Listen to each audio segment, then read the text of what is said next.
Welcome to Houston Newsmakers Extra. I've been talking with HISD Superintendent Millard House II. I want to continue the conversation a little bit about some of the challenges that are going throughout education.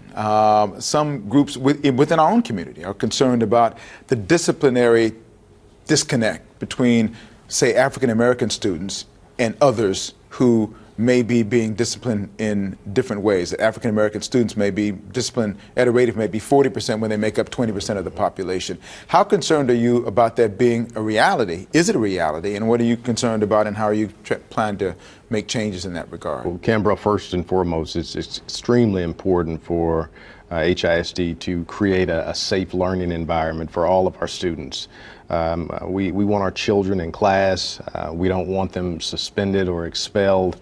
They can't reach their potential if they're not in front of a teacher consistently providing the kind of curriculum that they need.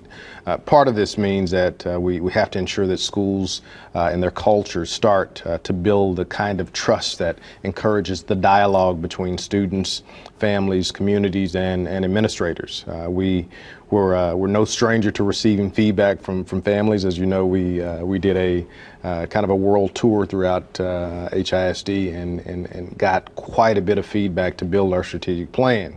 Right now, we're coming out of course, the pandemic that the children have really had to learn remotely, have missed some social skills, quite frankly, that in many cases put them in a position where behaviors, unfortunately, are a little bit more normal than we want to see. Mm-hmm. So we've placed several different resources in schools this past year, from wraparound specialists to different types of counselors, to really ensure that the kind of behaviors that you might see that cause some of the disproportionate data that we've seen as well, it's not happening.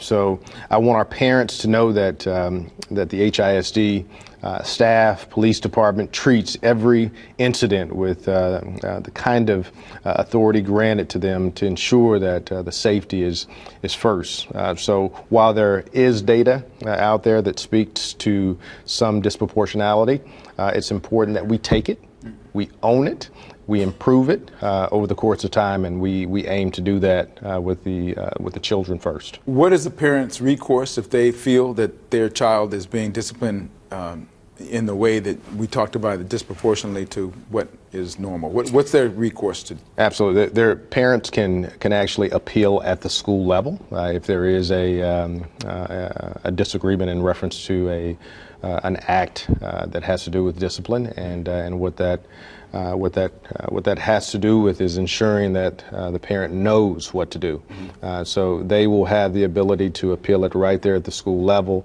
If they're still unsatisfied, they can appeal it at the district level, right, as well. So it's important that they understand that recourse and move forward as necessary. You've been around long enough to know that there are probably some biases involved with teachers. I mean, we all have our own biases. It's built in. And sometimes a bias may present itself in a way that might not be in the best interest of a student. Are there programs within HISD to make sure that there's bias training among the staff to know how to respond in certain circumstances? Absolutely. One of our commitments in our strategic plan is built around the idea of having great professional development, great curriculum.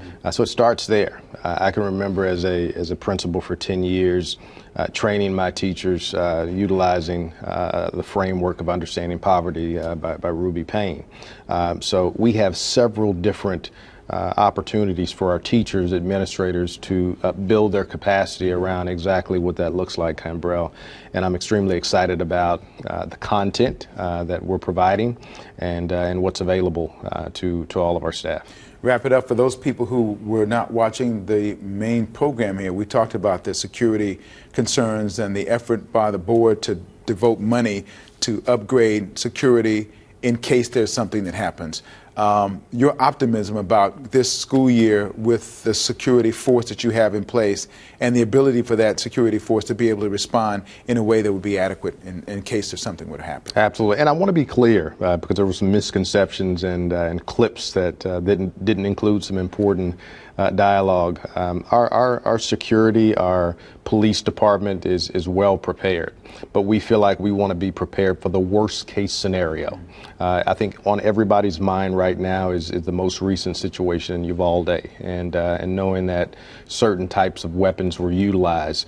We just want to make sure that if a scenario like that occurs, that our police department is safe as well, and that they can move forward and get in and neutralize an assailant that may be trying to hurt students and staff. Well, it's something we didn't have to experience when we were growing up. It just wasn't a part of our life, and thankfully you're doing what you can to make sure that it's not a part of a kid's life here. And if it does happen, hopefully you'll be ready to respond. Absolutely. Superintendent, always good to see you. Thank you, sir. Good to see you too. This is Houston Newsmakers Extra. Share this with everyone you know.